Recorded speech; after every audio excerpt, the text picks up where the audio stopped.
welcome back once again, everybody. Thank you for joining me. It's SFF180 and Mailbag Monday for August the 4th, 2014. Hope everybody had a really good weekend and week, actually. I did, very much so. I have so far managed to get 2 reviews recorded, and I'm going to be working on a 3rd one right after this, and then it's just a matter of editing them and scheduling them, so hooray for productivity. Anyway, as of this week, the stack of mail doesn't look all that big, but one of these, like this big one on the bottom, looks like it has about 4 items in it, so pretty decent stack. So without further ado, let's just dig right in and see what we got, shall we? And this first one is from Random House. Okay, very much not my thing at all, but Lara Adrian is back with another paranormal romance. This is something called Crave the Night. So if you're into this sort of thing, if you know sexy vampires, go for it. New book by Lara Adrian. I know she has a lot of fans, so like I said, this channel's not among them, just not my genre, but here it is anyway. Let's see if we can't get anything better on this one. This is from St. Martin's Press. Well, okay, here is one that I have been seeing a little bit about here and there as an upcoming title, and I finally have it. It's the first novel by a guy named Patrick Swenson. It's called The Ultra-Thin Man, and let's see what it's all about, shall we? Okay, this book is set in the 22nd century, a future in which Mortaline Wire, immortal, I-N-E, Mortaline Wire, controls the weather on the settled planets, and entire refugee camps drowse in drug-induced slumber. No one, alive or dead, human or alien, is quite what they seem. When terrorists manage to crash Coral, the moon, into its home planet of Ribon, forcing evacuation, yeah, I would think that would be the least of it, it's up to Dave Crowell and Alan Brindos, contract detectives for the Network Intelligence Organization, to solve a case of interplanetary consequences. Crowell and Brindos' investigation plunges them neck-deep into a conspiracy much more dangerous than anything they could have imagined. The 2 detectives soon find themselves separated, chasing opposite leads. Okay, so we have a futuristic novel about detectives and terrorism and what have you, so yeah, another future noir thriller. This book is out, what does it say? The 12th of August, so next week, from Tor, The Ultra-Thin Man. And here is another Tor title. And here we have the 3rd novel in Max Gladstone's craft sequence. Now I have absolutely no excuse not to get on the stick and read these damn things. This one is called Full Fathom 5. It is out right now from Tor Books. Yes, it's a tightly paced legal fantasy thriller. Alright, well this is actually a standalone urban fantasy novel set in the same world as 3 Parts Dead and 2 Serpents Rise. There is a new twist on the birth and death of gods in the old world. On the island of Kavakana, Kai builds gods to order, then hands them to others to maintain. Her creations aren't conscious and lack their own wills and voices, but they accept sacrifices and protect their worshippers from other gods. So it's kind of like having a cat, I guess. Perfect vehicles for craftsmen and craftswomen operating in the divinely controlled old world.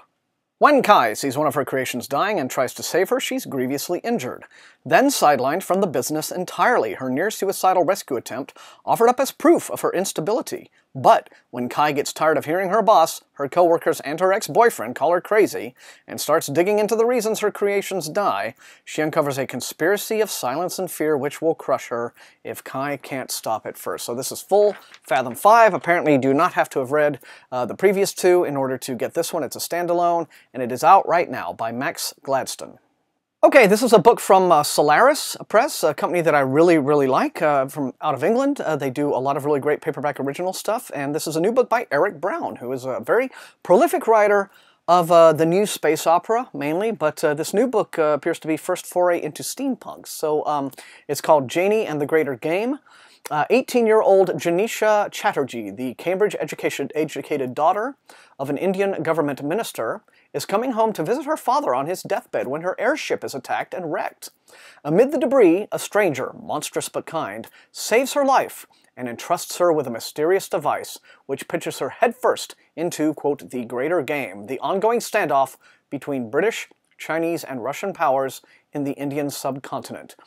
Dodging British officers, Russian spies, and the dangerous priest Durga Das, Janie must bring the device to the foothills of the Himalayas, to the home of Annapurnite, the secret power source on which British domination was built. Okay. So she has to, like, undertake this quest. Got it. There she will learn the truth about Annapurnite, a truth that will change the world forever. So, Hi, Victorian Steampunk Adventure here from Eric Brown. His book Helix Wars was a Philip K. Dick Award nominee, so this is definitely a guy who can deliver the goods. Out now from Solaris. And the final package here has come from Macmillan. There are several things in it. I have a feeling this might be a bit of a catch-up package because I get most everything from Tor, but occasionally some books might miss me, and I'll have to say, oh, hey, I really wanted this one. So looks like I have a good care package from these folks. Let me see what I got. Oh, okay, well, that's exactly what I have here. All right, first of four. Let's just start with this one right here, The Causal Angel. So it's the third book in the series that began with the Quantum Thief and the Fractal Prince. It's available now from Tor. With his infectious love of storytelling in all its forms, his rich characterization, and his unrivaled grasp of thrillingly bizarre, cutting-edge science, Rajanemi swiftly set a new benchmark for science fiction in the 21st century. Hanu is from Finland. His first book, The Quantum Thief, got wild praise when it first came out. I liked it. Okay, I gave it 3 stars at the end of the day. You know, as a good book.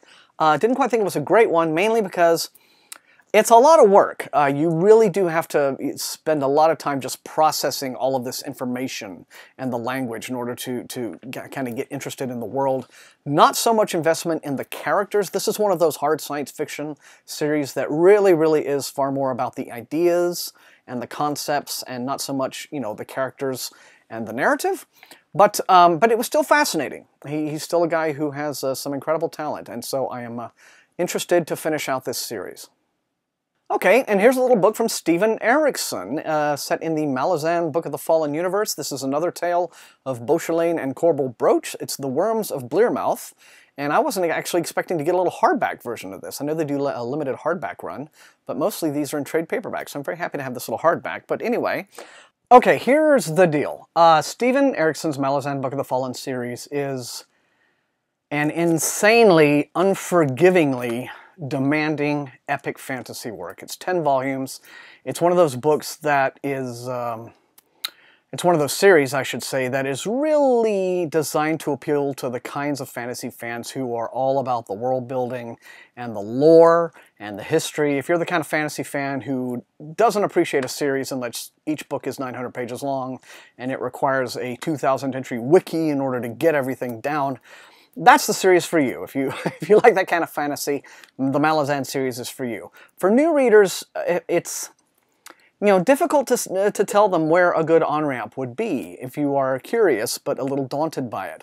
But these little novellas about Beauchelain and Corbel Broach, who are some recurring characters who appear in the series, might be a little bit lighter, a little bit easier to take in. There's certainly a less serious tone than the overall series.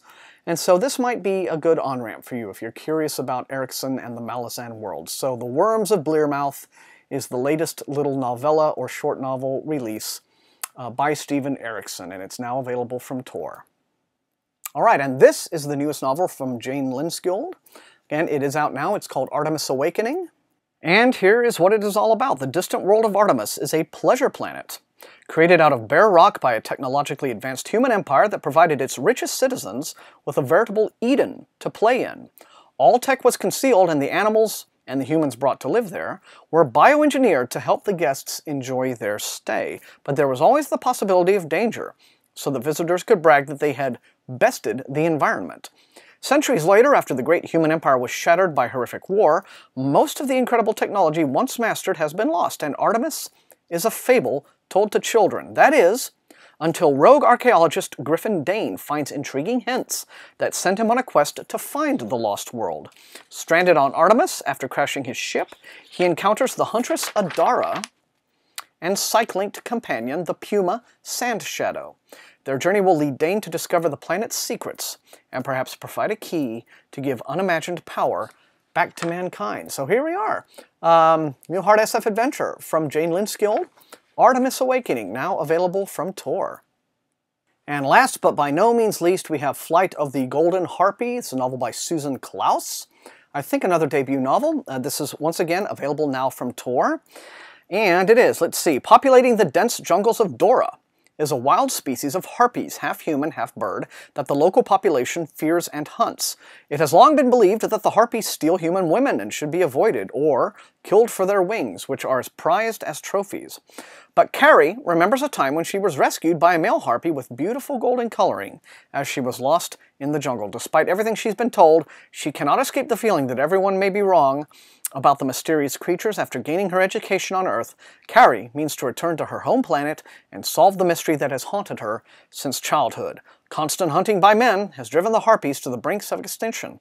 Is Carrie's savior, the elegant golden harpy, even still alive? If so, how long can he and his flock survive the ravages of mankind? Okay, well, it sounds like it could be a very rip-roaring adventure story having to do with themes of ignorance and prejudice and intolerance and learning to overcome those things. Hopefully, the hints that it might also kind of include sappy romance don't really pan out in the book, as they might be hinted at in the sell sheet, but all the same, it sounds like an adventure that has a real old-fashioned spirit to it as well. So, and of course, it looks very beautiful. So, Flight of the Golden Harpy by Susan Klaus.